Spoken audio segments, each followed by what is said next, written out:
Hey guys, welcome back to the Lovin Dubai show. Our top story today is the key workers' rights outlined. Know your rights, people. We also spoke about a content creator who is winning hearts with his much native, much just authentic content that shows a very, realistic side of Dubai, budget-friendly side of Dubai, which is, like Casey said on the show, a breath of fresh air.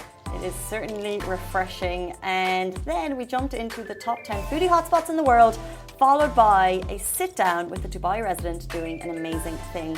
Sana Choyakh is raising awareness for albino children hunting in Africa. This story dominated headlines back in 2017, 2018. The story died off, but it's tragically still happening. So Sana is part of a group of 18 women climbing Mount Kenya to raise awareness for a very important cause. Good morning, Dubai. Welcome back to the Lovin Dubai show, where we go through the top trending stories that everyone across the country is talking about. Our top story today, key workers' rights have been outlined by MOHRE. We'll also be talking about content shared on living in Dubai and working 6-hour jobs by this content creator who is winning hearts. Foodies, you already know this, but Dubai has just ranked in the top 10 of world food hotspots. And a hit-and-run driver in Dubai was arrested in less than 3 hours. Later on in the show, we're going to be joined by Dubai resident Sana Choyakh, who is raising awareness for albino children hunting in Africa. She's climbing Mount Kenya for this important cause. So she's going to be with us to share the lowdown on that. And I think it's going to be a truly interesting interview. So please stay tuned. That is at 8:50. But before we get into all of that, Caesar's Pizza.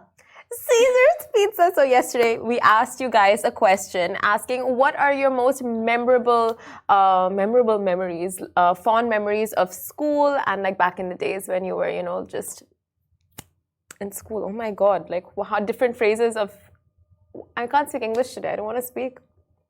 Okay, let's see how that goes for the show.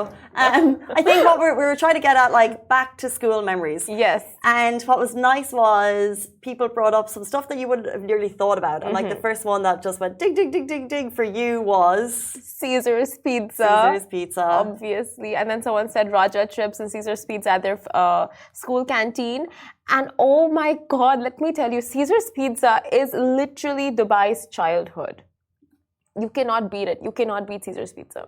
I need to have it. I really liked the one that someone said saying glossy textbooks. Yes. Like, you remember that feeling of like the new books that even though you're probably never going to spend too much time reading them, it was exciting getting all the new books and choosing your pencil case and then wanting the expensive one and the glitter pens. Oh my God. Your erasers, the markers, yeah, the school bags. Poor mom and dad having to pay for all of that. Oh my days, I'll be sending my child off with a plastic bag. Imagine how excited. Plastic bag? My sister's getting this Smiggle. Do you know these Smiggle backpacks that the kids have these days? No. It's just like the most amazing, like fun, different color, glittery, pinks, purples, but it's called Smiggle. Oh wow. They're not cheap. They're not that cheap. No. But if you saw it in the store, you'd be all over it, Simran. You'd be like, I need that Smiggle. So I know, and now parents had a uniform season. And now your niece is going to be the cool kid in school because she has that Smiggle backpack. Back in her days, I think it was called Jetpack or something. Jetpack? Do we know? You had a jetpack? I never had a jetpack. You know what I'm talking about, right? The Jetpack school bags? No. And then there were those roller school bags. The roller school. They came in later than when I was teaching. The kids had the roller school bags. I remember a child here in Dubai. He had it was like a Ferrari roller suitcase, and I just thought that's just. You're living your best life if you have that suitcase. Oh my God! Honestly, school times were the best. Field trips with your friends when you went camping, and just like, You went camping with your school? Hit the dunes, yes. Fancy. We hit the mountains, we hit the deserts, we did camping, bonfires, we had pot noodles, we had tents, we did the whole thing. Oh my days. So yeah. What about the people who used to go to Creekside Park to watch the dolphin show? And Meg Sky High, if you're watching this morning, she said making 2 ponytails. The hairstyles. That was so cute. You know when your parents would do your hair for you? So cute. They don't do my hair anymore. I didn't let my mom. I was just like No. no, you're not touching this. I just went in. They call me the nest. I just wouldn't brush it. Yusuf, who's probably hopefully watching again. PE class, field trips, new glossy textbook shopping, or secondhand. Yeah, all of that. Even like uniforms, like the feel of fresh, brand new uniforms. Unless you were the second child and everything was a hand-me-down. Everything was a hand-me-down, yeah. Because for my sister Muskan, like everything was a hand-me-down. She never got the feel of a fresh, uniformed, crisp shirt. Never felt it. But me, on the other hand, I totally get that now. As the youngest of 6, not so much back in the day. Naranjando says, my teacher called my parents because I wanted only my cookies for tea time and not from others. We used to have a tuck shop. So you go and buy your cookies, and then you'd like pass them over to like maybe a boy when you were like 11. It was so cute. You'd like send them a club milk. Club milk? Yeah. Oh, that's cool. It's like a Kit Kat, but it's more chocolate, more biscuity. Okay. Yellow, all club milk. So that is like the ultimate. If you give them that, if you're sending the club milks over, it's official. Yeah, that's it. Woman's got a crush on you. Yeah. Planning the aisle trip. Oh my God, school lockers, cubicles. And in our school, we had like smart boards. So you didn't have like the whiteboards, you had smart boards. Slippers in your classroom when you were really young. Did you have that? No, they wouldn't let us in without proper shoes. We would take our shoes off when we got in, and then you'd have slippers for the classroom. Oh wow! Yeah. Fancy. I guess. We never had slippers. They never gave us anything free. No, you'd have your own. But your own slippers. It was just the way they did. There was carpets in the classroom. It was really nice. Oh. Back to school. Thousands of kids are returning. I'm just seeing Jonah's put up a memory. Worst memory was going to school without shoes. Jonah, sorry, tell us more. Was there a reason for that? Back to, oh my God, non-uniform days. You had uniforms in school, right? Yeah. So did you have like the non-uniform days? Yeah, I can't really remember them too much. Yeah, so we would pay 10 dirhams every anytime there was a non-uniform day announced, we'd pay 10 dirhams in the morning just to like contribute to some charity. And we would have the full day of us wearing non-uniform, our clothes that we went shopping for over the week. And it would be something like fun and exciting. I could imagine that was like your best day, non-uniform day. God, yes. We would not dress like, the average teenager. No. It would be like, what is Miley Cyrus wearing? What is Selena Gomez wearing? What age was this? Teenagers. Like 13, 14, 15, around that age. But yeah, oh my God, school times. We never realized it then, right? But school times were the golden days. If you are going to school right now, going back, you have it made. Just enjoy it. You've got your lunch, you've got your juices. You have your friends. You have your friends. You have your friends. These are the best moments of your life. I actually disagree. I feel like life gets better post-school, but really? School was great. Yeah, but being an adult is like better. My life peaked in school and it was all downhill from the college, fine, whatever. And then after college, how's work going for you? I'm talking about adulting. Yeah. I'm talking about the bills. I'm talking about renting, just the adult life, cooking for yourself, cleaning after yourself. Like, why? Pros and cons. Speaking of the adult life, we're going to bring you the key workers' rights that you should be aware of while working here in the UAE. So a lot of questions that come up on Facebook groups, on Reddit, on Twitter. Can employers keep your passport? What happens if you don't receive your wages on time? Can you leave your job at any given point? So the official account for the Ministry of Human Resources and Emiratization, MOHRE, in the UAE outlined key workers' rights for both employers and employees to be keenly aware of. The post reads, your rights as a worker in the UAE are protected and we prioritize your professional stability with productive and innovative work environment. If you faced any of the explained processes, don't hesitate to contact us through the official channels. It then adds the rights that you as a UAE worker should be aware of. You can report if you don't, for example, if you don't have your identification documents, if you sign a contract with different terms from the job offer, and if you don't keep a copy of your employment offer. So you don't receive full wages on time. The establishment doesn't provide the specified job opportunity. You are unable to leave your job as desired. So for any of these reasons, if you are having issues and if your management is making a problem basically or complicating matters, you can get in touch with them, and you are well within your right to get out of it what you want. It's a free service, and I think in some professions people would think, what, that's crazy, like that would never happen.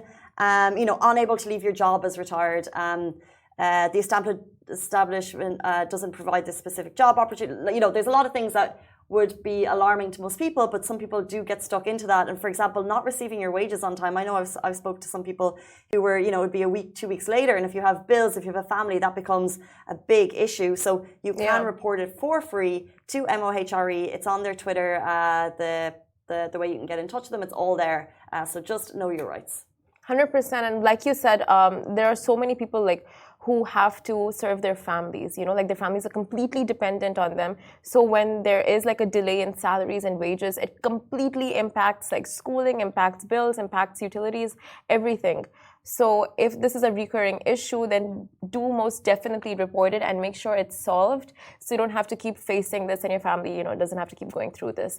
But we move on to our next story, content on shared living in Dubai and working 6-hour jobs. So it's not all about billion-dollar mansions, sea-facing apartments, or penthouses in high-rise towers in Dubai. The city does cater to people of all budgets.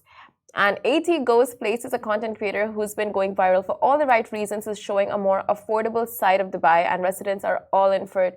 The true hustlers in the city come from humble beginnings, starting off with a couple $100,000, big ambitions, and a will to stay and make ends meet till they achieve their goals.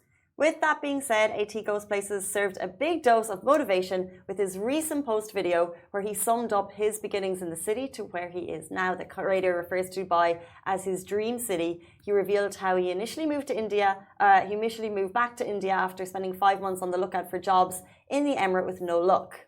But you know what they say, when there is a will, there is most definitely a way. So with that mindset, AT was called back to his dream city in no time, with an offer in hand from one of Dubai's leading board game cafes in Barsha. And AT's other mini vlogs show the living reality of many expats. It's not all glitz and prime locations, but shared spaces, getting a bunking buddy, and rent splits. And his content is really resonating people. I think this is the point. I think the reason sometimes people, there's an overshare of flying business class. There's an overshare of fancy cars. There's an overshare of, expensive homes. All of that is because that tends to get that big engagement on social media. Exactly. However, this type of content also really resonates with people, and what people have said is love the hustle, brother, authenticity, showing people really thank you for this. Social media users were all praised for his down-to-earth and matter-of-fact content. Users find this to be a refreshing change from the usual visuals they see of just a lot of opulence and glamour, which would not be that relatable to a lot of people. Yeah, I mean, honestly, same. Just don't relate to penthouses with infinity pools. But yeah, this content creator is you don't really assume people would make this kind of content because it's not visually aesthetic or appealing or whatever, but it's the hard reality. This is so many people's everyday living, using the metro, not using Ubers, using just finding affordable eats and not going to really fancy restaurants. It is the reality of a majority of the population. So this is why social media users are finding this so refreshing to see online and see someone is actually showing that Dubai is about the hustle, and it can be all forms of hustle in a very prime locations, and hustle in normal everyday how people do in other countries as well. So I really like AT's content, and I think it is so important to have a breath of fresh air in terms of what Dubai looks like to other people. So the lens of Dubai is it's glamorous, it's flashy, it's sunny all the time, and it's important to have that kind of refreshing look as to the general lives people live. But if we're to step back from AT's content and look at what people consume on social media and trends, will this be the trend? So it's like it's like when you have the Dubai blings and you have all of the people who are triggered by the show because they're like, that's not the reality of Dubai. Then why don't they make the reality show of Dubai? And are people going to watch it? So we have lots of content creators in this city and they just follow trends, you know? They do what a lot of people are doing, and it's like, will people revert to showing like, this is my real life? And I actually think people try and be native. They do try, but a lot of people tend to go towards, oh, here's the biggest croissant, here's the most expensive, here's the biggest shisha, here's like the best because deal. That is what they consume on social media. It's the trends of social media that creators follow, and that's why we see that's why we see the records on records, because we're this city of superlatives that has to be the biggest, the fresh, and that's what people are responding to on social media. Unfortunately, that's what our eyeballs get glued to. 100%. What you're saying is like full on facts, because people only put out what they see performs well, and that really is like, you know, when you go deeper into it, like get into a deeper dive, you see like the negative impacts it can have on mental health, because you see all of this and you kind of like set your targets so high, so unrealistically high to achieve that, wherein it takes people like, you know, years and years of struggle and hard work and studying to get to where they are, and like you just see and you feel like it's overnight, and you do whatever, you take the steps to, you know, try to be there yourself, and it's like it's not going to happen. That's not realistic. So it's, you know what, that's why it's so important for us to like actually view this kind of content. So true. We are the city of dreams, but also people need a reality check. A reality check. Expectations should be in line with, you know, the work that you're putting in. 100%, yeah. Speaking of ranking highly, we're going to jump into our next story, in which the city, no surprises here, has ranked in the top 10 of world food hotspots. So ranking next to Italy, next to Japan, next to Ireland, and the UAE. Dubai just ranked in the world's top culinary destinations. We have fine dining, we have extravagant bunches, and this comes as no surprise. As per the Compare the Market survey, they included this glorious city in the World Foodies Cities list. So the World's Foodies Hotspot list covered a range of factors before ranking all the cities.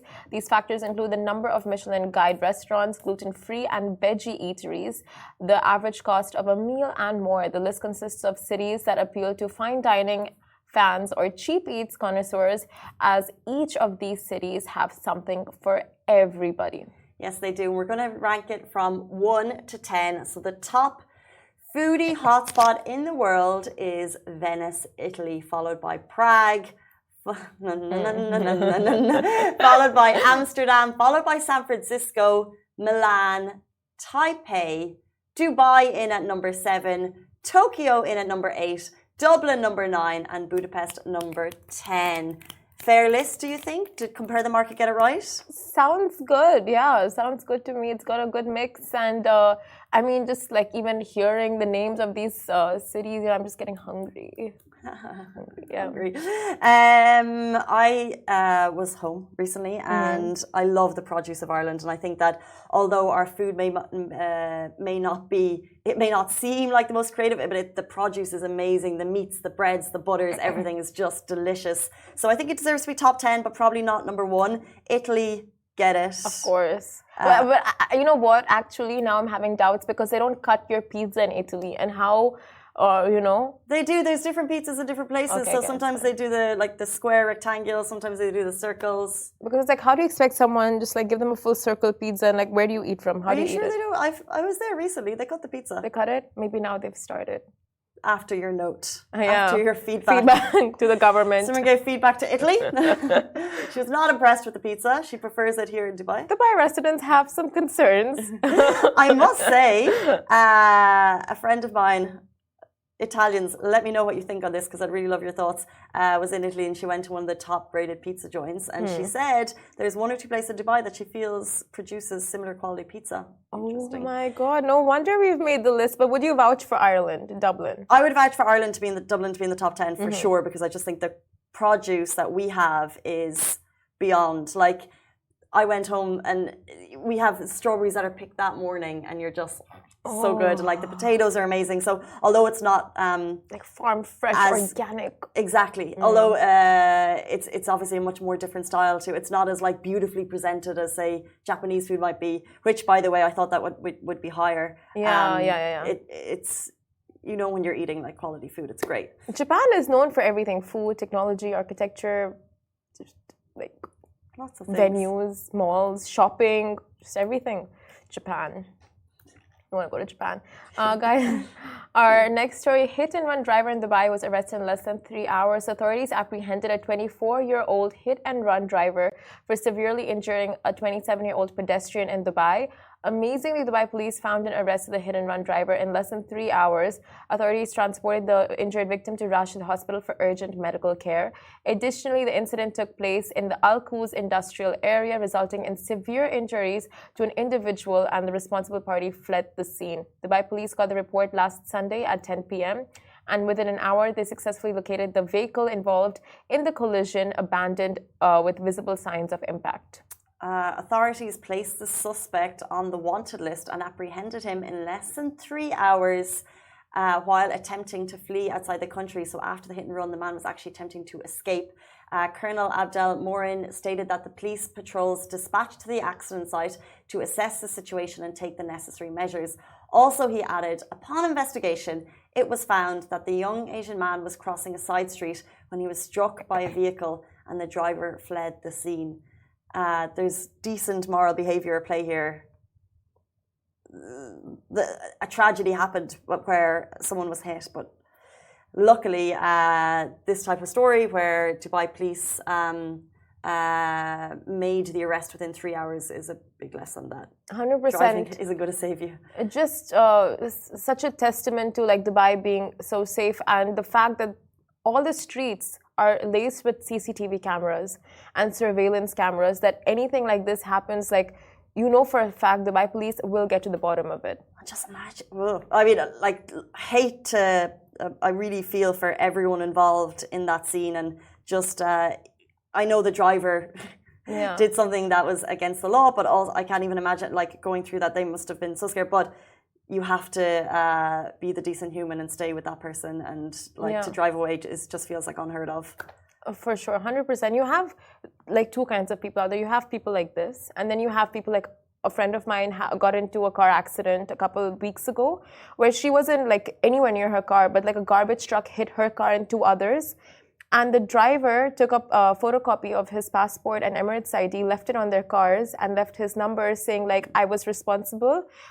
Please, anything, you can just, like, let the police know it was me and whatever, and, like, for your green paper charges. So it's just, like, you in the world, I think you have two kinds of people. Like, people who have honor and are noble, and then you have someone like this who does something so unthinkable, and like you've injured someone, and like you said, you just drive away without a second thought. Truly shocking behaviour. Well done to Dubai police for apprehending the man within 3 hours. Stay tuned. It's 8:52. We're going to go on a short break. When we return, Sana Choyakh is raising awareness for albino children hunting in Africa. She'll be with us after this break. Welcome back to the Lovin Dubai show. Our guest today is taking up the challenge of hiking Mount Kenya for a very important cause, raising awareness for injustices to albino children where they are being hunted for their body parts. Sana Choyakh is one of 18 women who hope to stop this practice, starting by providing a school as a safe place for kids to grow and thrive. Welcome to the show, Sana. Thank you so much for joining us. Thank you very much. Good morning. Thank you honestly so much for joining. And before the show, we're telling you how impressive it is at the work that you're doing. But tell us a little about yourself. Well, first of all, I'm very passionate about youth and women empowerment. I try my best to participate in initiatives, to raise awareness about problems that I see. I like to give back to community. I'm a very outdoors person. I love hiking, as you can see. And I'm a full-time sales manager in a multinational.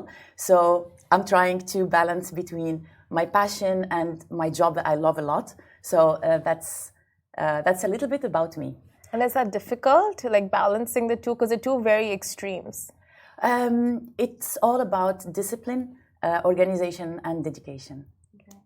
And your story came across, I guess, our news desk because of an important initiative. Tell us about the climb that you're doing and the reason behind it. So when I heard about the cause initially, I was really surprised. I didn't know that the albino kids were suffering that much in certain parts of the world. First, let me explain what's albinism. It's a lack of pigmentation, which means that those kids are lighter than normal, and they usually have also vision problems.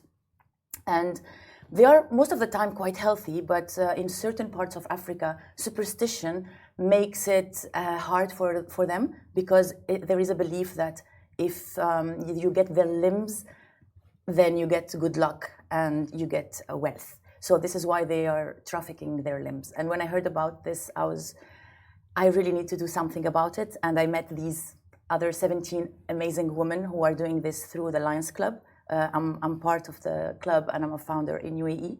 So we decided to climb Mount Kenya, which is a symbol because of the location, also the difficulty that we will feel so that we relate to the cause also, and to raise awareness because this is the way for us to make people be aware. There are a lot of organizations who are doing a lot of efforts to make it better, and we've seen improvement. However, there's still room for improvement and a lot to do. So this is the background of the story. So the initiative started here in Dubai, is it? It's a global initiative. Each woman will represent the country. I'll be representing UAE when I'm going to climb. And we are from 5 continents and from different countries. The story of what these children are going through is just, it's horrific and it's shocking. Can you just give people a rundown of what's actually happening and how did you hear about it? So I heard about it because I am quite active when it's coming to charity and organizations. So what is happening is, first of all, in Tanzania, this is where we are going to open the school, the rate is higher than globally. If we take the rate of albino people in general, it's 1 in 20,000 globally. In Tanzania, it's 1 to 1,400. Which means the percentage of people with albinism is quite high. This is 1. 2, as I explained, unfortunately, they are either looked upon as evil and they need to be killed. It's very difficult for me to say it. Or they are hunted to take their limbs. Basically, if you can watch some videos on our website, kiliforkids.org, where you can see how they cut their limbs and they sell them for other traffickers and for some witches. And this is very sad, unfortunately. So that's the situation. Wow. Yeah, and hopefully if we are able to raise the funds that we want, we will be able to open the school for them. So they will be safe, they will have proper education, and they will have proper healthcare also. I want to ask, do governments in these countries not do anything about it? They do. Governments are doing a lot. They try to catch the traffickers. Also, NGOs are doing a lot, like United Nations, etc. However, we need to be many of us. Even one individual can make a change. Yes, big organizations are doing a fantastic job, but if we can contribute even on an individual level, it's always nice, either by climbing a mountain or donating $5. It depends what you can do, but we just need to do it. So we're raising awareness, we're raising funds, and you said it will go into a school. So what you're doing will directly help, and how will that work? How does it directly kind of go to the kids? So we are raising funds through Lions Club International. There is a link on our website where people can donate. It can go from $5 to I don't know how much people would want to donate. It's not only about donation, it's also about raising awareness so that we are all responsible and support us, even emotionally, psychologically. It's super nice to see all my friends and people reacting, and even at work, how supportive people are. So any support, be it financial with a donation going through the International Lions Club, or by just talking about the cause and supporting us. I just want to ask you a little about yourself. So you know, like you see so much devastation. You see these, like, you know, children going through horrible practices and being subject to such horrible practices, and then you have to balance work, you have the hike that you have to pay attention to. Does this always impact your mental health? It impacts it positively, let's say, because by being able to do something as small as it can, it makes me feel happy. So I think, again, it's all about organizing, balancing your priorities. And we have a lot of spare time. If we think about it, instead of watching Netflix or just sitting on a couch doing nothing, it's all about organizing and also being determined, because sometimes you might feel lazy to do things to prepare for a hike. Yes, I had those days where I'm super tired and I cannot do it, but it's all about having the result in front of you and just pursuing it, and being also surrounded by supportive people, which I'm lucky to have, be it at work or with my friends and with my family. You mentioned support there, and you're obviously climbing Mount Kenya with 18 women. How did you all connect, and are they based here in Dubai, or did you say they're international? They're international. I'm the only one based in Dubai. This is why I'm representing the UAE. We connected through the Lions Club because it's an international global organization. So we got to know about each other from different countries. We are all part of the Lions Club. So we connected it was a Zoom where we all connected. There is a team leader. She is based in Italy. And then we started contributing. Each of us has her own strength and what she can do, what she can contribute with. We are with completely different level of fitness. Like personally, I'm not a mountaineer. Yes, I did some climbs here and there. I did Kilimanjaro once. But we have pretty good, girl. Yeah, but we have, for instance, with us a lady from Nepal who did Everest twice, and like when you look to this, it's going to be inspiring for us. It's going to push us, and I think we are most of us in our 40s, which is going to be also a big challenge. So yeah. So, okay, I'll be very honest. Like for me, it's something I've not really heard of before. This whole initiative, and that it's for albino, hunting albino kids for their limbs and for superstition. So where do you think in the scale of awareness, where are we? And do we have a long way to go, or are we getting there?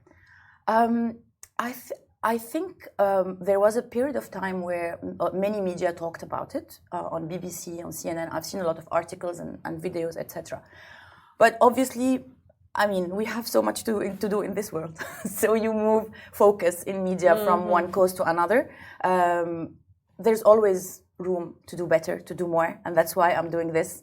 I'm very thankful for what have been done so far. But yeah, we can always do more. I really love your energy and your positive spirit. It's amazing. When is the hike? And if anyone is interested and they're touched by the story and they want to get in touch with you to learn more, how can they do that? So I'm traveling this Sunday to Kenya. I'm starting the climb on Monday. It's going to be a climb of 6 days, where when we are going to come back, we are going to meet the kids to prepare with them for the school. Anyone who wants to reach out to me, you can reach out to me on Instagram. Or if you can, I don't know if you are able to post my email, so email, my Instagram. We have a website. It's kili4kids.org, and 4 is written as a number. Kili is because the initial one was done in Kilimanjaro, so kili4kids.org. And yeah, my Instagram, Sana Choyakh. You can reach out to me, send me messages. It's so amazing. If you're just joining the show now, Sana is joining a climb to raise awareness for children who are being hunted because they're albino, which is as horrific and as shocking as it sounds. So hopefully we've been able to share some awareness today, but a massive, amazing, you're an inspiration, and well done. Thank you so much for joining us on the show today. Thank you very much. Thank you, Lovin Dubai. Thank you to both of you. It's amazing, and I love also your energy. Thanks a lot for giving me this opportunity. Thank you so much, guys. That is all the time we have on the show today. We're back with you tomorrow morning, same time, same place. Goodbye from me. Goodbye from me. Goodbye. This show is brought to you by the Augustus Media Podcast Network. Thank you for listening, and I hope you enjoyed it.